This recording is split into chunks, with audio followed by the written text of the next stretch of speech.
Yeah! NBA Straya, how are you going? Are you going here, right? You should be. Or is it, Jim? Well, it's Thursday, which is basically Friday, which basically means it's the weekend. You can just take a load off. You can strap in. This is NBA Straya. I'm your host, James Clements, and we are doing over-unders. How good are over-unders? Win totals for the entire season. Today we're just doing the Eastern Conference, and then tomorrow you'll get the West. Isn't that nice? Jim knows best. Trust the West. So we'll start with the LEASTern Conference because it's kind of the funnier one. And I figured we'd sort of just like get these ones on record as the way of mostly sort of breaking down each and every team in the NBA for you this year, just as a bit of a refresher, just so you remember who's on what team. Are they any good? Do Brooklyn still suck? Yes. You know, all that sort of good stuff. And we'll sort of just try to hash out a couple of these numbers. So it's going to be fun. I love over-unders episodes. Can you tell? I'm giddy with excitement. Giddy up. So that'll be it. We're going to lob into this one. Get cracking. Over-unders, win totals for the season. Eastern Conference. Episode 1306 of NBA Straya. Let's go!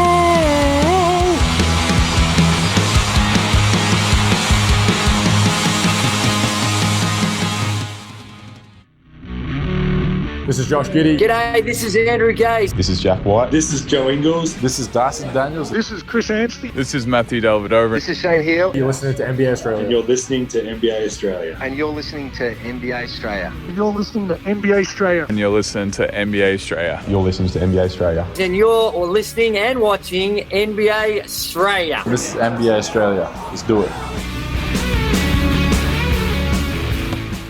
Watch out for the shark attack. You better. We better watch out for the shock retirement attack. If you're the New York Knickerbockers, geez. We'll just start there. Like a little bit of news with the daily whip around. Malcolm Brogdon was just like, you know what? I'm good. He retired. He's been signed by the Knicks. He's got, like, you know, a big part of their depth at the point guard position, you reckon? A steadying hand to come in off the bench after a couple of their other dudes, Jalen Brunson and co. And Brogdon just goes, nah, I'm going to go run for president. So, fare thee well, El Presidente, Malcolm Brogdon, amazingly. The Malcolm Brogdon Rookie of the Year campaign, you might remember that one, right? And it was pretty funny when it happened. And it's still even funny in like retrospect where you're like, he literally won Rookie of the Year. That is incredible. It's even more incredible when you realize the Rookie of the Year from 2017 has retired before the Rookie of the Year from 2003. That would be LeBron James. What a world. But anyway, look, I thought Malcolm Brogdon was a great pickup for the Knicks. He was a bit cooked. All the injuries had obviously really caught up to him over the years. And he just went, nah, I'm good. Which is well within his rights. The big question for me is, does this reopen the door for our man, Box Hill Benny Simmons, to lob in and go, actually, yeah, you know how you guys wanted me a little bit earlier in the offseason? I told you to bugger off because I'm actually not a basketball player. I'm an Instagram influencer now. Maybe he could be the answer there. I don't know. It's a very interesting situation, I reckon. Box Hill Benny Simmons, you are a New York Knickerbocker of New York City. At least he gets to live somewhere kind of... He was on Brooklyn last year. He's probably still got a place there. I wonder if he's still paying rent. The other big one was Keegan Murray. He got a big extension, which is pretty crazy because you're like, oh, what has Keegan Murray really achieved in the NBA? Aside from being wildly inconsistent, he's got this amazingly strange skill set where he'll hit threes, he'll block shots, he's a wing. It's very odd. But a 5-year, $140 million extension for Keegan Murray feels kind of fair, I guess, which is fine. So, yeah, Sacramento Kings just out there doing work because they also signed our beloved Russell Westbrook. 18 years of Rusty Westbrook. We get more of that. I'm excited because, look, the craziest part about the Kings, well, one of the many crazy things that the Kings have done. But in the last 8 years alone, they have selected 3 different point guards in the lottery of the NBA draft. None of those lottery pick point guards are currently the starting point guard for the Sacramento Kings. What an absolute fucking train wreck of a franchise they are. Currently, they've got Dennis Schroeder and Russell Westbrook as their starting point guards. The man with the greatest hair in the NBA, especially like just a hairline that'll make your jaw drop. Devin Carter is still there. Obviously, they've got Malik Monk. But wow, the Kings. I love that we now get Russell Westbrook on the same team as Zach LaVine, DeMar DeRozan, and Dennis Schroeder. And the Souvlaki King, DeMar Sabonis, is just like looking around and going, What? What is happening? This is rough, eh? I want to... Apparently he's from Transylvania, not Lithuania. I want to suck your blood. I want to get your rebound. Now he's the Count from fucking Sesame Street.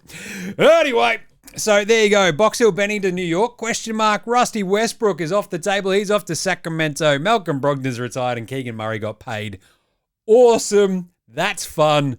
Now, without further ado, let's get into the 2025-26 over unders for the Eastern Conference. The LEASTern Conference.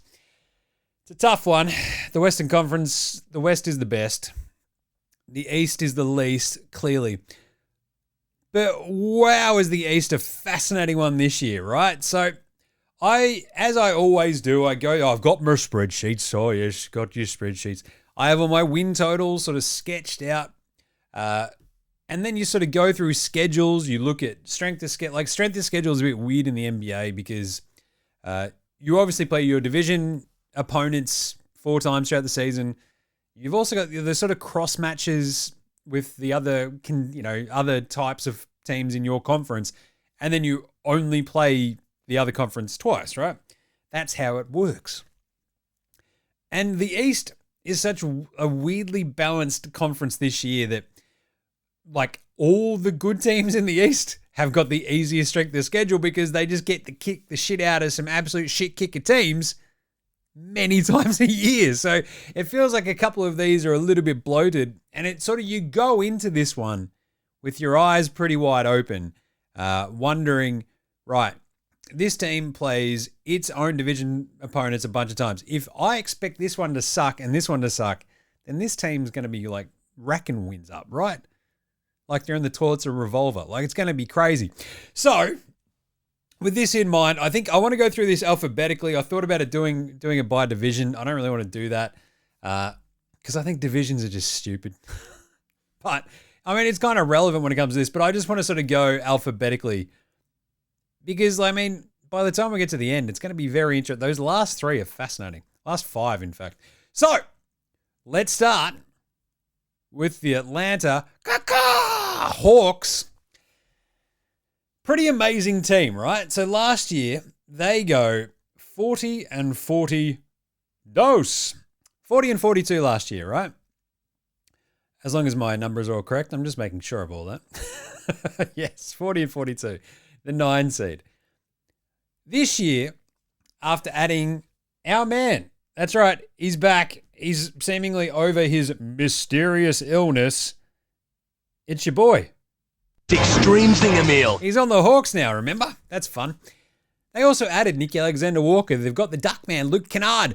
But most importantly, Jalen Johnson is back. He was turning himself into a superstar in the first bit of last year. The perfect complement next to Trae Young and our man Dyson Daniels, the rightful defensive player of the year. And so suddenly they've got Trae, Dyson, another emerging star in Jalen Johnson. They've got number 1 pick from last year, Zachary Rissache, who was pretty good down the stretch of his rookie year. They've got a workable center, the Extreme Zinger Mill. Is he going to be supercharged this year? Supercharged Zinger Burger. Maybe. But you've got a Onyeka Okongwu, and suddenly, with the signing of Nick Alexander-Walker as an actual backup point guard, with getting the Duckman, Luke Kennard, they've got actual depth all of a sudden. And so their win total this year, after going 40 and 42 last year, was 47.5 wins. And this is what I meant when I said at the top, you got to look at their division, who they're going to be playing a bunch, and go, right, are they going to kick the shit out of the likes of Charlotte, Miami? These teams are going to be playing 4 times. My answer there is kind of like, maybe. I think this Hawks team has a real potential to be real good. But they are the Hawks. So this, I always have to temper expectations in the sheer knowledge that they are the Atlanta Hawks. And something fucky will go on. I don't know what'll happen. But they are now a little bit better built to withstand any sort of like Trae Young missing time. They've got a little bit of defensive help there for Dyson. Jalen Johnson back, which is really cool. I actually have them going over 47.5 wins. I had them at 48 and 34, which I believe, if I look at, I've got them, yeah, that's top 4 in the East, which is pretty crazy. But I think they are substantially better than Miami. I think they're substantially better than Charlotte. And that depth really, really helps, right? And that's sort of going to be the key to a lot of these over-unders throughout the regular season. Depth is king. Quinn Snyder, depth and coaching are like massive. We saw it last year with the Knicks. Tibbs just running his dudes into the ground. That's what he does. But Quinn Snyder, I think, is a really, really good coach. I think the Hawks have got malleability. I think they've got depth all of a sudden because you've still got like young dudes like Asen Newell and Mo Gay and stuff like this. Like, but having a Okongwu there to back up Zinger when he inevitably misses like 25 games of the season is good. You've got another sort of athletic big. Jalen Johnson can play a bit of small ball 5. But you've got that Zinger, Okongwu, Jalen Johnson, Rissa Shea combo up front. Suddenly you're pretty big. You got Dyson in the backcourt next to Trae Young. And hello, nurse, I'm feeling pretty good about this. So it sort of feels like this should work. And that's where the Hawks always get you. I'm going to talk about that later when we get to tomorrow's show with the Clippers. The Hawks will get you. If you're not paying attention, the Hawks will fucking get you. But I like them, and I like them enough. I did initially have them going over by more. And then as I'm sort of going through a couple of the other teams in the East, I sort of docked Atlanta a couple of wins here. You look at, they appear to be healthy as well, which is kind of cool. The way they start their actual schedule as well is fascinating, this Hawks team. Because they right off the bat go to Toronto, Orlando, OKC, and Chicago. Basically, that first week of the season, it's like, Jesus. Orlando and OKC, Toronto, a Toronto team that I reckon will be much better than they were last time, that they'll probably be vying with for an East playoff spot. And then that real tester, that 4th game within, 6 days? Is in Chicago. So they start off with Toronto to open the season, a back-to-back at Orlando, then home for OKC. Then you got to go to Chicago. That Chicago one's going to be fascinating for Atlanta. If they can go out there and win that, if they can split those 4 and go 2-2, they then have Brooklyn, Indy, Cleveland, another Orlando game, and then another Toronto game. It's a crazy first couple of weeks. But I think they sort of work themselves into the season. And it's the sort of team that can get a bit of momentum once Jalen Johnson gets his legs back under him, once the new guys are acclimatized to how the Hawks play. I think they might start slow, but then they get to that 48. So that's why I docked them a few wins off the top. I initially had them at like 51. I've pulled it back down to 48. We're 48-34. I feel okay about that. That's the over for Atlanta. And can Dyson Daniels win the Defensive Player of the Year? He bloody well should, I reckon. The big one I asked yesterday on the Aussie preview was whether or not he could be an all-star. And holy shit, I mean, Jalen Johnson coming back probably puts him, and the Zinger, being introduced into this Hawks miasma, probably puts a bit of a ceiling on his scoring output. But that's probably fine for Dyson. If he can hit more threes, if he's got more open chances for threes and he actually nails them, feeling great about that. He could be an absolute defensive menace, spend all of his energy doing that. I took, here we go. We've already gone off on a tangent. It's the first fucking team, Jim. NBL, NBA. So the Pelicans United game, I took old mate to that one. And I was like, right, just in terms of player types and the way they quite literally look. What stands out to you? And she's watched a shit ton of basketball. Or duh, she's fucking married to me, right? So she's like, whoa. Well, obviously all the Pelicans guys are a lot bigger than United guys. It's like, yes. And I'm like, what do you reckon sticks out about like Trey Murphy and Herb Jones and like, you know, the dudes you can sort of see on the court, like even during warm-ups. It's like, yeah, they're just long. I'm like, yeah. And then we looked at Dash Daniels and you're like, just look at the fucking length of his arms. They're massive. And it's like, yeah, that's just what same as Dyson. Dyson and Dash, these crazy long arms, absolutely built for defense. I love the Hawks. It's going to be a weird year, I reckon. And don't be surprised if they get off to a weird slow start. But if they come out of the gate firing, it could be on for young and old. But I've got them going over. That's Atlanta. A big one. The Boston Celtics. Here we go. Boston. Unbelievably strange season incoming. They don't have a center. Al Horford's in Golden State. The Extreme Zinger Meal. Extreme Zinger Meal. He's in Atlanta. I just mentioned it. The Boston Celtics at the moment, in terms of their big dudes, is like Luka Garza, Neemias Quetta, and Chris Bobby Boucher. Xavier Tillman? Yes, Josh Minott as a weird sort of... Anyway, it's a strange setup that they've got there in Boston. And obviously it's so strange because Jason Tatum's done his Achilles and is ostensibly out for the season. But there are videos of him working out. Who knows what's going to happen with Tatum?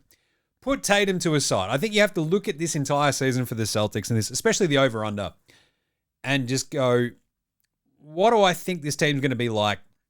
Losing Jrue Holiday, losing the Zinger, losing Al Horford, losing Jason Tatum, 4 of your biggest contributors. What are they going to do, Jim? They're going to shoot a fuck ton of threes, right? They've got Anthony Penny-Simons. They got him back as part of the Jrue deal. They're going to be starting Derek White, Simons, Jaylen Brown. Then question, Sam Hauser is your starting 4? Maybe? Like, what is going? Chris Bobby Boucher, who knows? It's going to be a million threes being shot by this Celtics team.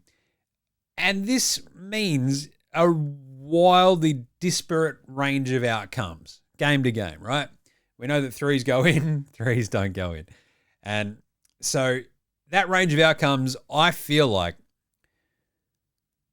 not having a center, this is kind of where it hurts, right? Like really not having a center is going to be the thing where you go, oh, we didn't get that long rebound. If you're shooting a shit ton of threes, there's going to be a lot of long rebounds. But on the other end, like if you can't keep the other team off the offensive glass, suddenly you're shooting even more threes and trying to keep up. I have them after a pretty crazy year last year where they went 61-21, defending their title, get beat by the Knicks in the playoffs. The over-under is 42.5, so that's over 500. I have them just ever so slightly under. I think Jaylen Brown has a massive, massive year. I think Peyton Pritchard, Derek White, Simons are going to launch a million fucking threes. I think this is what Joey Muzz is going to be able to go, all of yous are my best mate now. Like Jason Tatum, he was my best mate. We've watched The Town about 70 million times together, bro.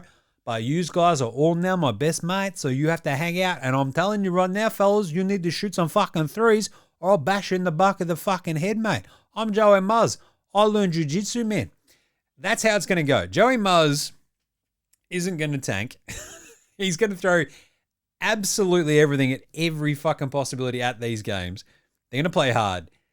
I just think the variable outcomes game to game when you shoot that many threes, it's going to swing. And if Brown misses any time, which he always sort of tends to do, right? Like a quick hammy pull or a calf or something here or there.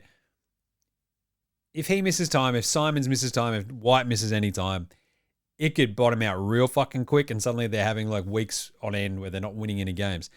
I think Simons is a sneaky great like pickup by the Celtics. They can move him on for more assets if need be, depending on how the season's going, or he could just sort of stick around and see how he goes. He is a bona fide fucking scorer. Love me some Simons. Jaylen Brown could put up 30 points a game in his sleep this year, I reckon. And I feel like he'll be able to prove, I'd say, hey, what? You didn't want me on the Olympic team? Interesting. I'm getting paid $250 million to play basketball. I'm really good. Watch him go out and try to prove some people wrong. Pritchard, I think, will just keep doing his thing and try his absolute hardest to win Sixth Man of the Year again. But I think there is a bit of a cap on their win total. And I think they firmly sit in that morass in the East of those sort of like play-in, playoff teams, sort of basically between 5 and 10 in the East. So I've got them at 38 and 44 at the moment. And I feel like we might actually bump that up closer probably to 40, 42. Just the world's closest tick under 500, right? I think they're going to struggle. I think the threes will help. I just don't think they're going to be very good, though. But they're going to put up a fight. They're going to play hard. That's what they do. Boston under the 42.5. I think we can give them 40 at the moment. That's where I've got them sitting. And I think that leaves them, for me, amazingly enough, roughly around the 8 seed, which we'll get to. If Tatum comes back, this gets all fucking sideways. Brooklyn, my beloved Brooklyn Nets. Their over-under this year is 19.5. They won 26 games last year. They've still got Cam Thomas. They traded Cam Johnson for Michael Porter Jr. They've still got Nick Claxton. They've also got like 4 rookies, all of whom are apparently just like, oh, we need the ball to play. And you've got 2, basically, your starting point guard and his backup are both rookies in Igor Demon and Nolan Torore. And so it gets really fucking hard to win games if you're Brooklyn when you've got rookies playing a really big part of what you're trying to do. Michael Porter Jr., I feel like he is just dangle trade bait because A, he's a fucking lunatic. And B, I just can't imagine. Like, I don't know if you want to build your franchise around Michael Porter Jr., you know? Just imagine being around him all the time. Denver won despite of it, right? Anyway, Cam Thomas as well signs his qualifying offer. And it sort of feels like he's going to have a prove-it sort of season. He's going to launch a million shots. He does always sort of tend to get hurt as well. And then once that happens, it is all over Red Rover. So their over-under is 19.5. I have them over at 20 wins. Just because I feel like Cam Thomas, Michael Porter Jr., Claxton, similar to last year before they went fully in the tank, they'll probably let Jordi Fernandez get a couple of wins under his belt, show what he can do, and then it just goes completely ass up. But 20 and 62, that is the worst record in the East. So they are the worst team in the East. And mostly it's because like Haywood Highsmith was another pickup that they had and they felt good about. Terrence Mann, sneaky fine pickup at $15.5 million on that contract as well, right? That becomes instant awesome upgrade trade bait for anybody out there who just sort of needs a Terrence Mann. And away they go. So it feels like this could be an absolute just candidate for prior to the trade deadline. Just going, who needs a Cam Thomas? Who needs a Cam Thomas? Who needs a Michael Porter Jr.? Who got a Michael Porter Jr. here? Michael Porter Jr. over there. Michael Porter. Oh, and over here. We've got a Nick Claxton trade, And away we go, right? Terrence Mann to the highest bidder, etc. So 20, I feel like it's because they get, I don't know, roughly into the groove of an okay sort of Jordi Fernandez vibe, and they're sort of beating some other shit teams, and they sort of sneak their way to 20 wins across the season. Maybe. I might have just talked myself out of that. We might go down to about 16 wins. This is a really bad team. We're going under by 3.5. 16 and 66 for your Brooklyn Nets this year. And I feel a bit better about that. We're going under. Look, Michael Porter Jr., you can't trust him to stay healthy. Cam Thomas, neither as well. Next time he passes the ball will be the first, and away we go. We're going under for the Brooklyn Nets at 16 and 66. Charlotte. Now, this is a fascinating one. I love me some Charlotte Hornet chatter this year. Over-under is 26.5 for your Charlotte Hornets. I have them flying over this one. Why is that, Jim? Because seemingly they're healthy. At the moment, they are healthy. So they lose Brandon Spindles-Miller last year. LaMelo's in and out, as per usual. You have that prick Miles Bridges still on the team. Basically, there was no one left on this Hornets team by the end. Now, they get to roll out there. They've got LaMelo. They've got Spindles Miller. They've got Bridges. They've got our man Josh Green. They've got Con Knippel. They've got Ryan Kalkbrenner, who might start, the big rookie. They've got Musa Diabate as well. They've just kind of got like enough talent on the wings and with the ball in their hand that I feel like they're going to be sneakily okay. Of course, I thought this last year, then it got completely fucking submarined by their dumb injuries. So it might happen again. But Charlotte are a fascinating case this year, I think, for the simple fact that if they can just fucking stay healthy, LaMelo could be absolutely unreal. They've got Trey Mann. They've got Spencer Dinwiddie on this team as well. And importantly enough, Colin the Sex Man Sexton, just an adult-ish kind of dude in the room who can be a decent backup point guard, mentor, scoring guard, whatever you need him to do. I think that's kind of handy. So suddenly they've got a little bit of depth at those guard positions with LaMelo, Miller, Con Knippel, Miles Bridges, Trey Mann, Sexton, Josh Green. 7 dudes. Then you've also got your sort of Grant Williamses, your TJ Shallan, Spencer Dinwiddie. Like, it's a bit of depth. I feel okay about that. And so with all of that sort of depth, a little bit of extra talent, if they can stay healthy, this is a team which is going to be a pain in the ass and will beat the teams who are a bit shitter than them sometimes. Will beat some of the teams that are a bit better than them sometimes. I've got them at 37-45, which is a massive, 10.5 wins over the over-under. That's like the greenest of greens on my board here. So I might have to go over for the Charlotte Hornets.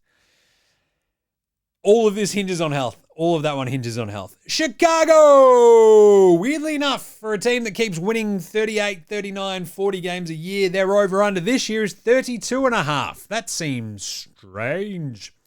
Because this is a team that's actually kind of settled, it feels like. You know, since the back half of last year, after they moved on from Levine, they finally did that. They even get off Lonzo Ball and bring in Isaac Okoro. Sure. They're a team that sort of knows what they're doing now, right? You got Booz Ellis. I was saying Booz Ellis as your sort of ascendant young dude as well, next to Giddey, next to Kobe White. You've got old man Vooch in the middle. He's ably backed up now, though, because they've got Zach Collins, which is kind of cool. If he can stay healthy, handy backup big. You've got Jalen Smith still there too. You've got Lockie Olbrich, of course. But really, like, that Giddey, Kobe, Booz Ellis, like, it's kind of fun. It's kind of, like, decent. And then you got the backups like Trey Jones, Kevin, the Ginger Ninja. You got Dosunmu and that absolute spud, Patch Williams still. But it seems weird that this is 32.5, especially with how, like, I don't know, janky and soft the East seems this year. Because Chicago are going to be playing all these other East teams. And I feel like they're a puncher's chance against, like, out of the 15 teams on any given night. The Bulls are probably a good chance against, what, 12 of them? Like, I'm not going to be penciling in absolute wins for the other team. So if you look at how often they'd be favored, maybe it's a little bit lower. But I think that puncher's chance, if Giddey, as I mentioned on the show yesterday, if he can be more of a floor general and sort of set these dudes up, get Booz Ellis going, if he can maybe pop off even a little bit more, you got the just calming presence of Vooch in the middle. He can do what Vooch does. Defensively, he's a train wreck. Defensively, this entire team's going to be a bit of a fucking train wreck. But they could also score. So I think a bit of a puncher's chance. I've got them at 37-45. That is right in the mix for that sort of play-in spot, which is the absolute classic for Chicago, right? That's what they do. In fact, I think I've got them 9th, i.e. the Chicago spot in the East. So I think there's even a bit of a higher ceiling, though. Like, I think they've got a pretty high floor, and it's sort of weird that the 32.5 is there because I think Kobe can score with the best of them. Gids is probably going to be even better this year. Hopefully that shot sticks. You've got hopefully a bit more of improvement from Booz Ellis. Maybe Patch figures out how to fucking play. But I kind of feel like there's something you can build off. Isaac Okoro can actually play defense. It's kind of handy. The Bulls probably need that. But I'm just saying I'd be going the over in most of the Bulls games, the individual games this year. But they went 17-10 after the All-Star break. We know that Giddey averaged, a 21-10-9. Just saying. There's a little bit of an interesting sort of, oh shit, the Bulls. They're over 500 for most of the year, right? And this is the classic NBA Australia joke. They sit within 3 games of 500 all year. That's what the Bulls do. So I probably should have them at 39 wins, but I've got them 37-45 just because I think that defense is going to be atrocious. But I think they're going to be out there scoring the ball plenty. Oh, yeah. Now, to the top of the East for Cleveland! That's right, the Cleveland Cavaliers. Already off to a bit of a weird start. I had them absolutely... So when I first started this, I had them just smashing this over-under, which is 56.5. I had them at like 66 wins. They're going to fucking wipe the floor. Oh, Darius Garland's not going to be back for a bit. Oh, Maxi Strus is already out. I've still got the Cleveland Cavaliers at 64 wins, 64-18, right? Top of the East. For the simple fact is, like, they now get a full Kenny Atkinson. We know what we're doing. We've got Lonzo Ball in here to back up and basically replace Garland while he's out for a bit. We've got Tyrese Proctor as another backup point guard. We've got the Defensive Player of the Year, the fake one, Evan Mobley. They've got Dean Wade. They've got Larry Nance. They've got a bunch of dudes that you put around Donnie Mitchell, Jared Allen, Mobley and co. Sam Merrill's going to play a pretty big part early on as well, which is a bit worrisome, but here we are. I think they're absolutely, once again, loaded for bear. And they have to be fucking pedal to the metal because Donovan Mitchell, I feel like this is like, you know, he's signed this big extension. This feels like the absolute, all right, cool. So we better like make the conference finals or else I'm just going to fucking ask out again. Right? So they're going to be absolutely going hammer and tongs. Kenny Atkinson will always be coaching his ass off. That's what he does. And I just don't want to ever bet against Kenny Atkinson going over. That's just what he does. He gets the best out of his team all the time. Amazing enough, so I had them at 66 wins, which was an improvement over last year, which is 64-18. Because of this squishy Eastern Conference where just like there's a couple of really fucking shit teams at the bottom, they're probably around that 60-plus win mark. I've got them at 64-18 again, which could probably take a little bit of a hit depending on when Garland comes back. But this is also a team that just knows how to play without Garland. They put the ball in Donnie Mitchell's hand. They go off. Missing Strus is a bit of a pain in the ass, but I think they'll be all right. They're going to win a shit ton of games. The Cleveland Cavaliers. That's right. Cleveland! And they've unveiled their anniversary jersey, which is these classic old-timey LeBron James blue, beautiful Cav jerseys. I love those ones. So that's kind of nice. Good on them. But Strus and Garland being out, they've got DeAndre Hunter there as well, right? Like this is, as long as he's healthy, as long as Strus comes back healthy, as long as Garland comes back healthy, it's a team that can do a lot of damage, I reckon. You know? Maxi Strus, a couple of weeks ago, still recovering from his foot. Look, they'll be fine. We're going way over with Cleveland. 56.5. I've got them at 64. Had them even higher. Let's do it. The Detroit basketball Pistons last year were really good. Surprisingly fine. 44-38. Their over-under this year is 46.5. With all due respect, your mate Jim, who loves the Detroit basketball Pistons, to the point where I have a Detroit Pistons Rodney Stuckey jersey. No shit.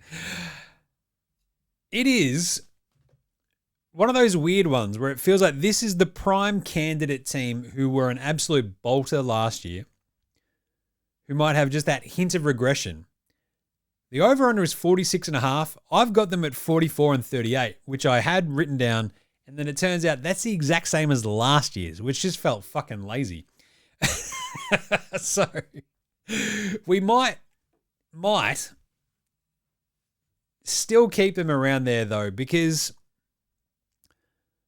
Jaden Ivey comes back, but they lose Malik Beasley, who hit, the second most threes in the entire NBA last year. That genuinely hurts. Oh, but they got Duncan Robinson and Karis LeVert. Great. Duncan Robinson just looked super cooked at times last year. My sweet baby Karis LeVert as well. God bless his cotton socks. He's not quite the Malik Beasley level, like, volume shooter. He can do a little bit of extra stuff, a little bit more ball handling. But overall, it feels like not all improvement is linear. You'll hear that a million times, right? And it feels like Detroit, this is probably the solidification year where they go, right, what is Ron Holland going to do? What is Orsar Thompson actually? Can Cade and Jaden figure out how to play together? And I think that's probably where a little bit of the friction and a little bit of the frustrating sort of head-butting stuff comes in, where they still go 44 and 38, which was like, a wildly optimistic end to last year. But this year will feel like a little bit of a plateau. And I feel like that's where they're going to end up. Because unless they can sort of really turn in a pretty crazy defensive performance across the year, I feel like that the Cade and Jaden backcourt will take a bit to figure out. Orsar and Ron, what do they got going there? You got to fit in Duncan Robinson, Karis LeVert at times, Jalen Duren. It just feels just a hint off, but they're still good enough to still win the 44 games, and I still think that leaves them in like my top 6. So still okay. Detroit, it's going to be all right, but not taking the other sort of big thing is like whether or not they take a big fucking swing and go get like Lauri Markkanen or trade for somebody else who can really sort of help goose that offense, maybe just make the way that their roster works make a little bit more sense, and then we'll be feeling a bit good. Because at the minute, Detroit, as much as I love them, it does feel like it's got a bit of a cap on it. And I don't like that, right? Like you've still got Sasa coming off the bench as well. You got Basketball Paul and Beef Stew. Like I just left a little bit cold when you got Tobias Harris still as your starting power forward. They had all the vets last year who really, really helped. Hardaway and Tobias Harris and Malik Beasley. Now, 2 of those 3 are not there. So I think this is a little bit like maintenance kind of year. Figure out how it all works. Go from there. Now we're actually kind of pretty good. We need to stay that good. 44 and 38 for Detroit. That is slightly under. Indy, who went to the NBA Finals last year, might remember that, went to Game 7, baby. Their over-under is 36.5. What, Jim? Yeah, remember they also lost Tyrese Halliburton for the year to an Achilles tear and Miles Turner to pissing off to Milwaukee. That fucking hurts, doesn't it, if you're Indy? So suddenly it's a lot of Andy Nemhard and a lot of TJ McConnell. TJ McConnell's already hurt, so it's suddenly getting very thin on the ground there in Indy, where it's like Nemhard and suddenly a bit more Ben Shepherd, Naismith. It's a tough-nosed team that'll be pretty really well coached. I just worry about like replacing your two basically best starters, maybe Siakam, then Turner, right? So 2 of your best 3 players are just not there this year. One's not going to play all year. The other one's on Milwaukee. It gets really, really hard, I think, for the Pacers to replicate last year. Because, like, as good as Nemhard has been, he's not Tyrese Halliburton. Like, he'll do a half-decent job, but what is he going to be? Like, at best, 60% of the output of Halliburton? And they were pretty good every time Halliburton's been injured. But without Turner there, you don't sort of have, like, that big dude who can stretch the floor a bunch. You've suddenly got like Isaiah Jackson. Like people keep fucking saying Jay Huff's name. It's like, oh, but Jay Huff. It's like, yeah, great. Good luck to him. James Wiseman. Like, but you've still got Johnny Furphy. You've got Obi Toppin, Jarris Walker, Benny Mathurin. There's still going to be like a decent team here that are going to be hard to beat. I've still got them going under though. 36.5 is a little bit too rich for my blood. I've got them at like 32 and 50 where like a scrappy win. Oh God. A loss. If they lose Nemhard for any amount of time or maybe Naismith or whatever, it's pretty rough because like as good as like Shepherd and Furphy and Toppin are as backups, as starters, it gets pretty fucking thin on the ground. So Indy, I'm not that bullish on them this year.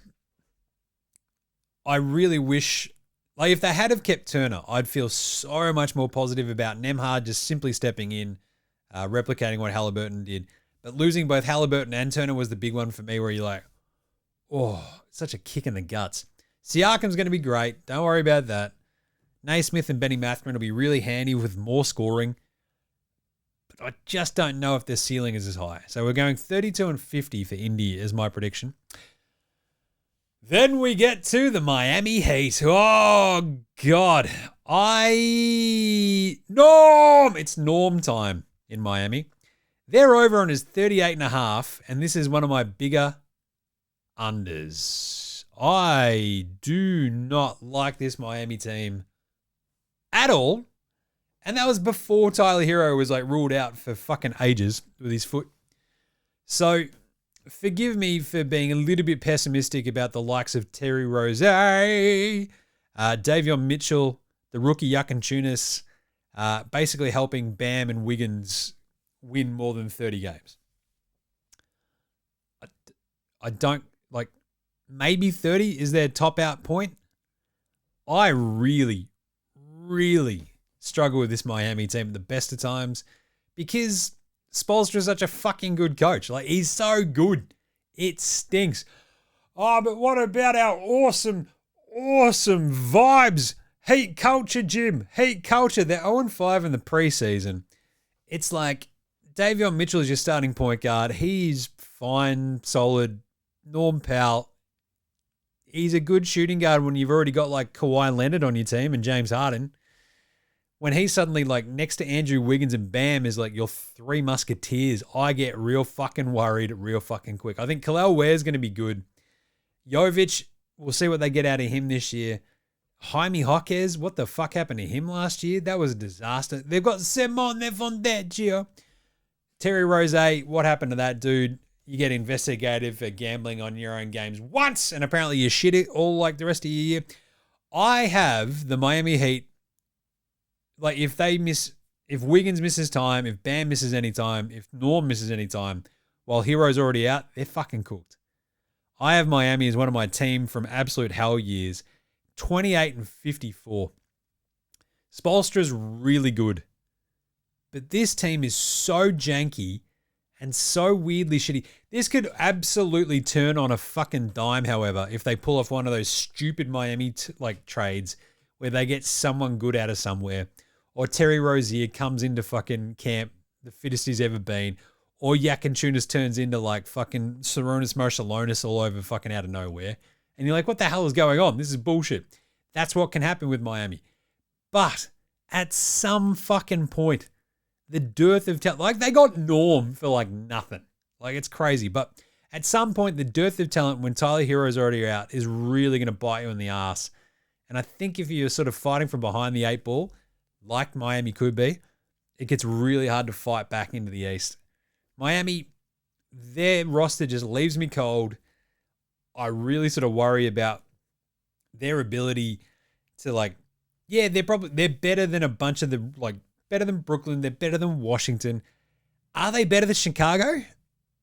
Maybe. They've probably got they've got a better defensive system, but will they have the horses to get there? They were such a bad second half team last year as well that it's just fucking disastrous. So, I don't know. I'm out on Miami this year, 28-54. Milwaukee! Is it going to be Algonquin for the good land this year, Jim? Maybe.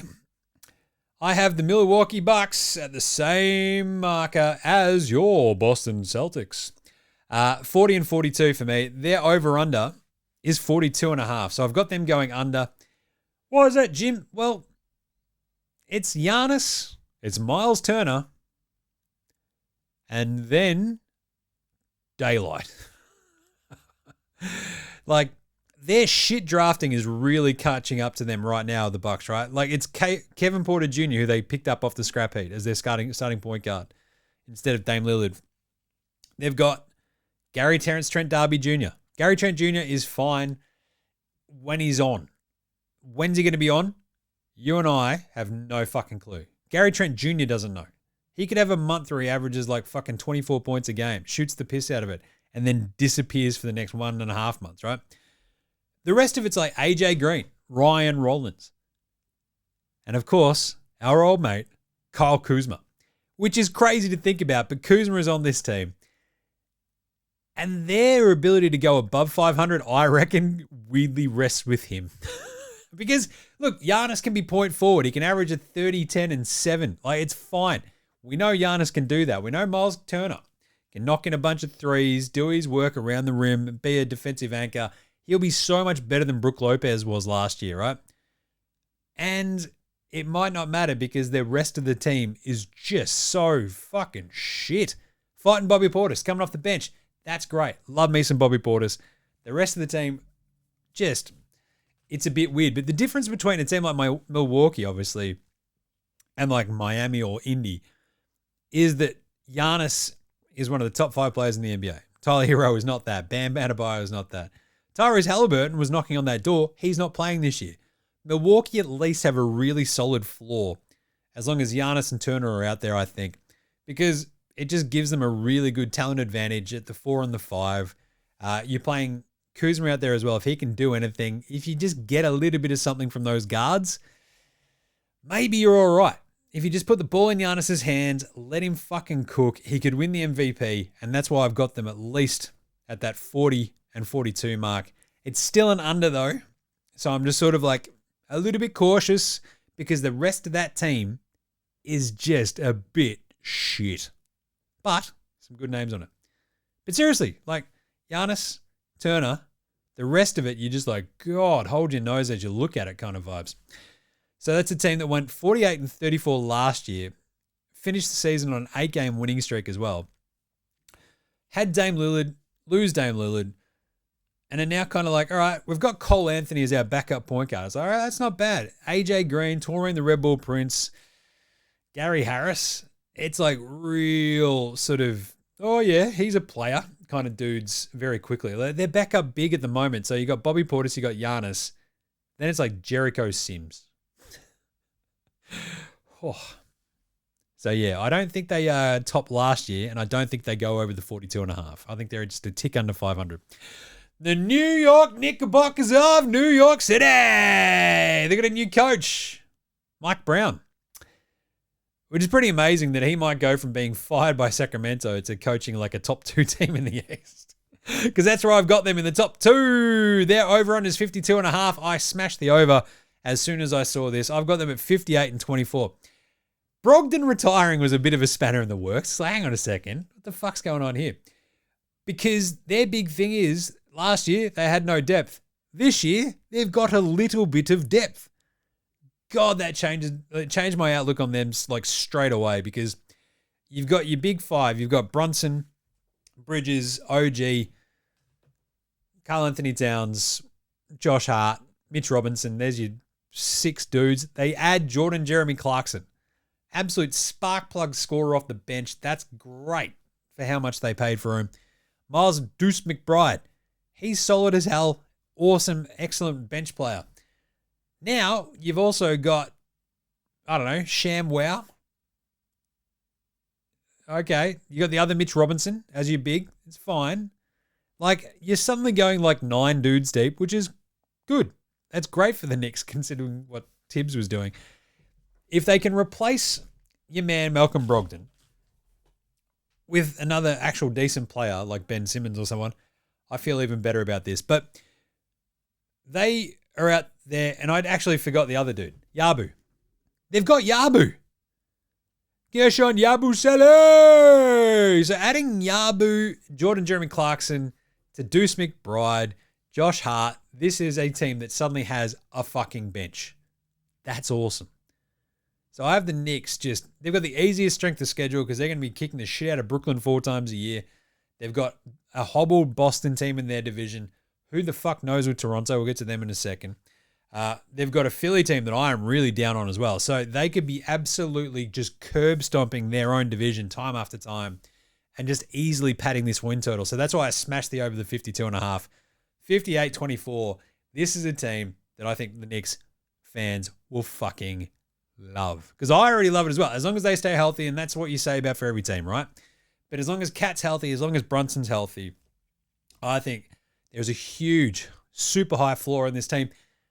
Unless, of course, the Giannis chatter gets into their fucking heads and fucks them all up. But I love the mixture of Brunson, Bridges, OG, Cat, and whether Josh Hart's out there and Cat's playing the 5 or Mitch Robinson's out there doing his thing. I just really love the mix of then having Clarkson, Yabu, Deuce, Like, there's just a lot more depth on this team, and it could get even better if they bring in a Simo or somebody like that. Love this for them. Way to go, Knicks. So I've got them as my 2 seed. My 3 seed is the Orlando Magic. The over-under is 50.5 for the Magic men. I've got them going a tick over, 52-30. So 52 wins for the Magic because they have Desmond Bane. I fucking love the addition of Desmond Bane to this team. Next to Para Bancaro and Franz Wagner. Hello. They also added Tyus Jones. Now remember, one of the big NBA Australia things is Tyus Jones. The idea of Tyus Jones is to make you sound smart. Oh, they've got Tyus Jones. Yeah, that'll really help. Just a really good, solid backup point guard. It's the same way people talk about, like, I don't know, Delon Wright, the other, like Aaron Holiday. It's like, yes, they are NBA players. You don't want to rely on them, and they probably drop out of your, like, rotation in the playoffs. But Tyus Jones is a legitimate backup point guard. Love that for them.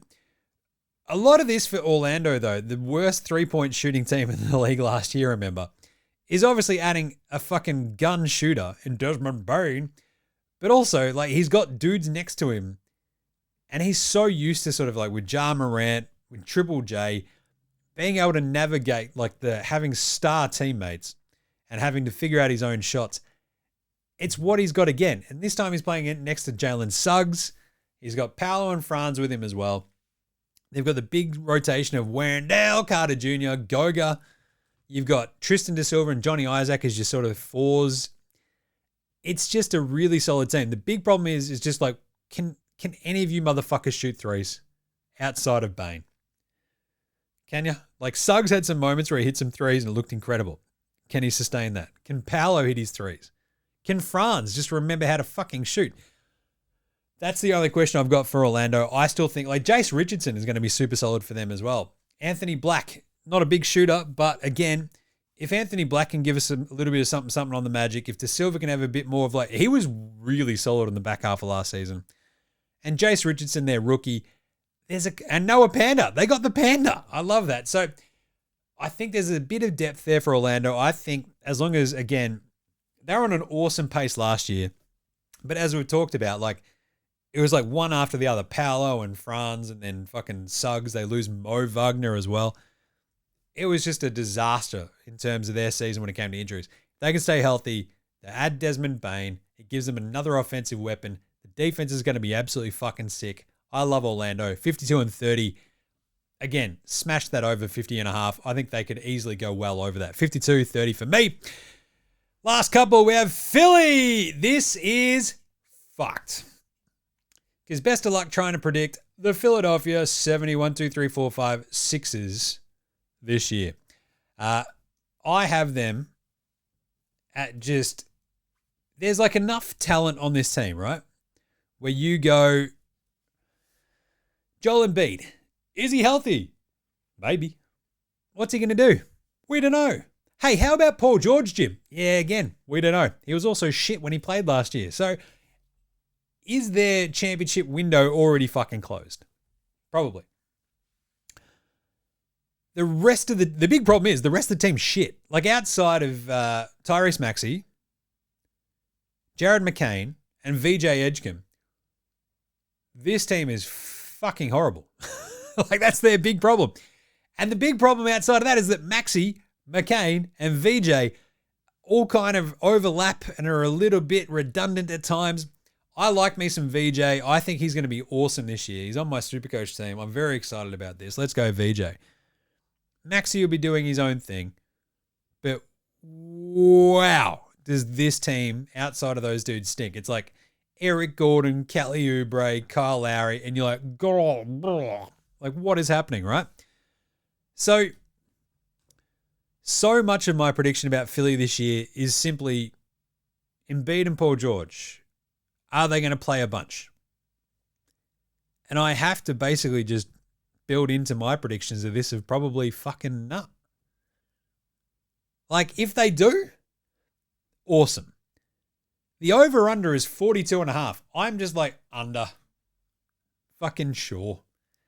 Like, what's the over-under on Embiid games? That's the bigger question. Like, is he going to play 60 games this season? Probably not. What about Paul George coming back from his surgery? Dunno, right? Is it 60 as well? How many games do they play together? Will it matter? Dunno. I have your Philadelphia 1, 2, 3, 4, 5, 6s at 30 and 52. They went 24 and 58 last year, and it was like McCain was already out. I could probably even duck this back down because it feels like 30 might be even a bit nice. But I'm definitely, like, this is like the second biggest under I've got already, right? Philly, the 42.5 seems just almost impossible for them to get to unless everything goes completely right. If it does, if Paul George comes back and looks like he was a couple of years ago, awesome. If Embiid comes back, is skinnier, is fitter, is actually out there protecting the rim again, outside of, like, you know, doing his actual usual scoring thing and not fucking just falling over and hurting himself every 20 minutes, I think that could get a little bit more interesting, but I can't trust that. Like, when big dudes have lots of surgeries, it just doesn't get better. Paul George, he's like in his mid-30s now. Like, what are we doing? I think it's just a bit fucky. It's a bit cooked. And I would prefer to be pessimistic on Philly than optimistic. I would love for them to be good. It makes it so much more fun. Because when Philly is bad, it's just fucking depressing. But I just can't trust them to stay healthy and stay good. So at the moment, 30 and 52, that feels like I'm being optimistic. I initially had it down at like 24. That wouldn't surprise me either. Optimistic, Jim, though. The Toronto Raptors. I've got them going over their 39.5 at 45 and 37, Jim. I have them as the 5 seed ahead of Detroit, Milwaukee, and Boston because there's a fuckload of talent on this Toronto team. The big problem for Toronto is, how does it all fucking fit together? I don't know. Scotty Barnes, Brandon Spindles Ingram, RJ Barrett, Emmanuel Quickley, Teenage Mutant Jakob Poeltl, a bunch of their young dudes from their drafts off the bench. How's it fit? Can anyone shoot on this team? Like, RJ's okay, IQ's okay, but whoa. Is Ingram going to shoot more than like 2 threes a game maybe? I don't know. What about Scoob? He's going to shoot over 30% from downtown? They're such a weird, strange team. But Grady Dick off the bench, Okja Agbaji, their rookie Colin Murray Boyles. They've got Mogbo, Sandro coming off the bench as their sort of backup bigs as well. Sandro Mamashkavelli, solid. He's a sneaky, awesome pickup. Don't mind that. Jacoby Walter had a couple of awesome games down the back end of last year too. They're kind of okay. They're kind of sneaky deep. And because of that talent, if Scotty Barnes can sort of, you know, and RJ Barrett and Emmanuel Quickley can sort of put on their hard hats and be like, right, how do we make this all fucking sing on offense? They could be wicked fun. I'm just saying, I've got them going over 45-37 just because of how squishy the bottom of the East is. And this is the same thing that I talked about with the Knicks, right? When you're playing Brooklyn 4 times, when you're playing Philly 4 times, when you're playing a banged up, burned out Boston 4 times, you've got a lot of squishy games all of a sudden in your division, let alone playing the likes of, I don't think Miami going to be very good. I think Milwaukee will be up and down. I don't think Detroit will be as quite, you know, won't be some sort of team that's just stomping over everybody else. There is a really clear pathway to Toronto being solid, to good, to okay. And that's where I've got them at, 45 and 37. It's a really strange mix of talent, right? Emmanuel Quickley, RJ Barrett, Scotty Barnes, Brandon Spindles Ingram, Teenage Mutant Jakob Poeltl. But you can sort of see that that's a lot of fucking talent in that starting 5. And if it can work together, kind of here for it. So there you go. I love me some Toronto this year. I'm going way over. They're over under. So they are, I think, my second biggest over under in the East. Oh, sorry, my third. I've got Charlotte as number 1, Cleveland over as well. They're tied with the Knicks for the over. Let's go Toronto. I'm a believer. And then finally, we'll wrap up the East. In the nation's capital, the Washington Wizards. The Wizards. Their over-under is 20.5. I have them at 24 and 58. This team is still shit. Don't get me wrong, but they do have a couple of adult basketball players on it this year. Right? Remember, like, they had Brogdon and Zinger at points and stuff like that. Wasn't Marcus Smart on this team? They've got CJ McCollum, and you know they'll be playing him to, like, just showcase his wares so they can trade him ASAMP for anything. You've got Chris Middleton still on this team as well, don't forget, right? So a couple of dudes who can, like, show them the way. But then you got the young dudes like Cam Whitmore, who I fucking love that they got him because he's just a professional. Fuck you, I'm going to launch a million shots. Check this out. Bub Carrington, Bilal Coulibaly, Alexander Sarr, Keyshawn George, and Trey Johnson, their draft pick from this year. Like, it's going to be shit, but I'm still going the over because at 20.5, it's just a little bit too low for me. I think there's enough talent there that they'll take a couple of teams unawares, but they'll still be in the bottom 3 in the East because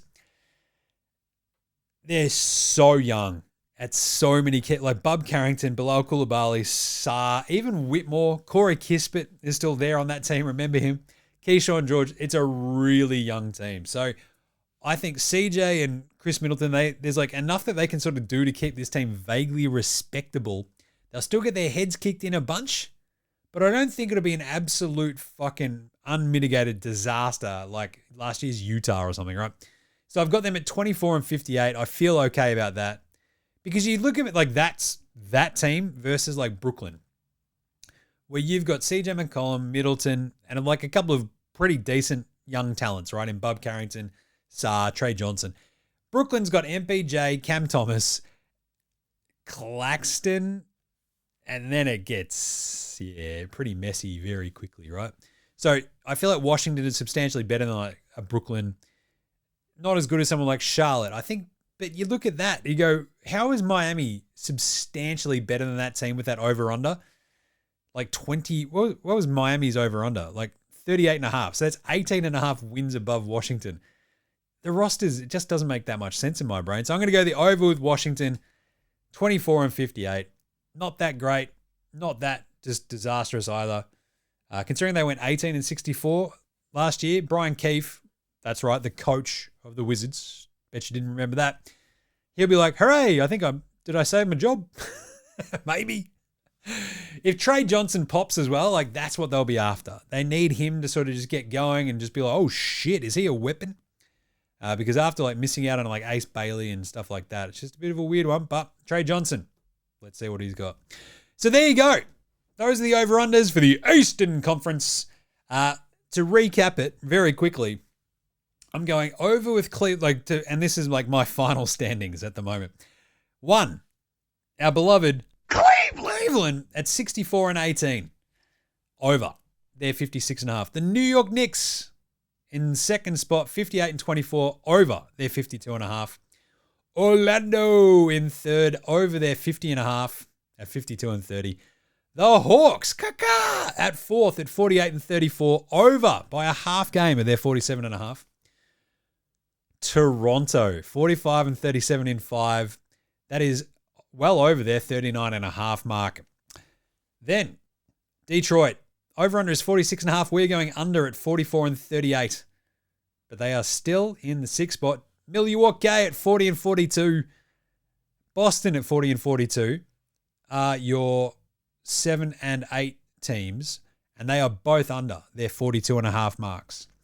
Chicago are over their 32.5 at 37 and 45. Charlotte are over their 26.5 over under at 37 and 45 as well. Indy, I have at 32 and 50.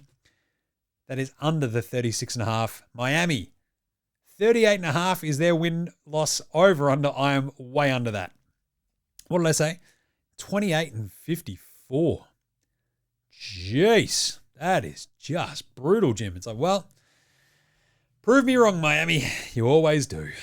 The Wizards, Philly, and Brooklyn round out the bottom 3. Philly at 30 and 52. That is way under their 42.5. The Wizards 28 and 54. That is over 20.5. And the Brooklyn Nets, over under is 19.5. I'm going under at 16 and 66. Oh boy, the East is going to be crazy this bloody year. But anyway, there you go. That is it for the over-under Eastern Conference. That was fun. I fucking love over-unders, can you tell? It just means I get to talk about every team in whatever way I want to, basically, which is fun. So, there you go. Make sure you're getting around all the NBA Australia gear on the socials. We've got lots of videos popping off. Lots of other fun shit popping off too. So make sure you're following NBA Australia on Twitter, Facey, IG, TikTok, YouTube, all the good stuff. We're all over the socials all the time, you know that. Get around NFL Australia as well. And Jim does Supercoach, especially for NBA Supercoach this year. We're going to be doing a little breakout NBA Supercoach show for tomorrow, I believe. That'll go out on the Jim Does Supercoach feed. Probably I'll share it through all the NBA Australia stuff as well. But go subscribe to NFL Australia, Jim Does Supercoach as well as us. Make sure you're rating and reviewing it, commenting, jump in there, leave a review on the Apple Podcast or your Spotify, all that sort of stuff, YouTube, all that stuff that you use on your Android phones as well. It really does help. What else? Big thanks go to From Ozzo for the intro and outro song, They Rule. So to House Hats, Joshua De La Renda's Fascinated Goldmine, Ramshackle Army, Iowa Section Green, and Dozers there behind all the tunes you hear throughout the show. Smash them on Bandcamp, Triple J and Earth, Facey, Apple Music, Spotify. Remember, NBA Australia supports Australian bands. So should you. And as promised, we're going to finish off today with a new Cooking with BAYNESY, Your Beauty. That's going to be fun. And then we'll catch you tomorrow for the over-under win totals for the West. That's going to be fun as well. So until then, this is NBA Australia saying, look after yourselves, would you? And you can also make sure you're like on the Buy Me a Coffee for NBA Australia. If you want to support the show, sling us a few bucks, buy us a coffee, buy us a beer. Go do that. The link is in the socials as well. And you can follow all of our vibes, picks, all that sort of stuff on Dabble. Use the code NBA Australia when you sign up. Use the link in our show description or in our socials as well to sign up if that's your thing. We'll be doing it massively all the way through the season. We went at a 60% win clip last year. I'm just saying that's fucking amazing. So jump on. All right. Catch you tomorrow, you dickheads. This is NBA Australia saying, look after yourselves, would you? And later, ho.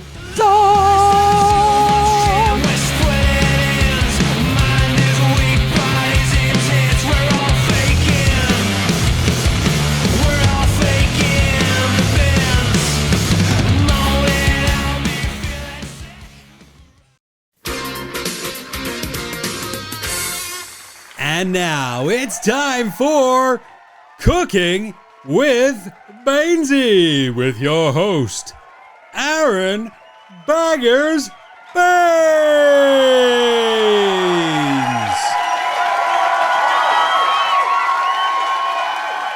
All right. Get it. Hey, settle down. It's been a while. We're back here with a brand new season of Cooking with BAYNESY, where I, Aaron Bangers Bainesy Baines, cook you up a bloody... Oh, look at that. There's Cheryl. Oh, Miss Cheryl. G'day, Cheryl. Oh, yeah, just settle down now, love. All right. Now, look, we've taken a bit of time off from Cooking with BAYNESY, but we are back with a vengeance. And how is that going to manifest? We are going to deliver to you today my easy recipe for the best bloody cupcake you will ever eat in your bloody life. It's simple as that, I'm just saying. So strap in, get your aprons on, get all your mixing stuff out, and let's bloody do it.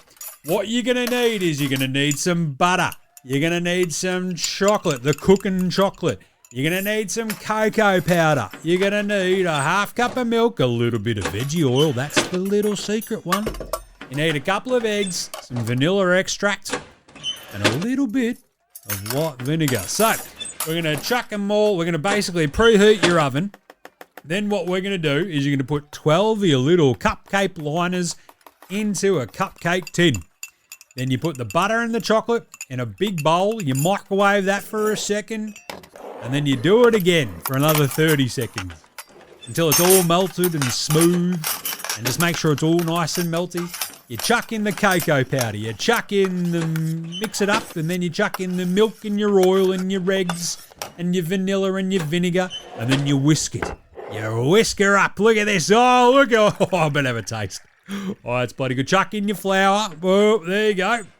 Oh, that's bloody good. Oh, make sure there's no lumps in that. And then you put her all in the cupcake liners. Yep, there you go. Tippity top. That's a beauty. There you go. Oh, a bit spilled out, but eat that one up. Boom. I can, I just use a ladle for this one sometimes. Sometimes you can just use a spatula, all that sort of good gear. Just fill them up to about 3/4 because they're going to expand, aren't they? Yeah. Just like me after a few tins and a bit of brisket. But anyway, you bake them for about 18, 20 minutes. Don't forget to crack a tin. Oh, there you go. Bang, and you use a little skewer just to check if they're cooked and done. And then chuck them out. And Bob is your bloody uncle. You can do some frosting on the top as well if you want. All you need for that is some cocoa powder, some butter, some icing sugar and a bit of milk. Whisk all that together and then bang, chuck that on top and let her cool down and she will be bloody good. And there you go. Those are some of the single best bloody chocolate cupcakes you will have in your bloody life. That's right. The NBA, the NBL, I can tell you, it's no cupcake league unless you make the bloody cupcakes yourself, you legends. There you go. So that's all I got time for today. Until next time, this has been Cooking with BAYNESY.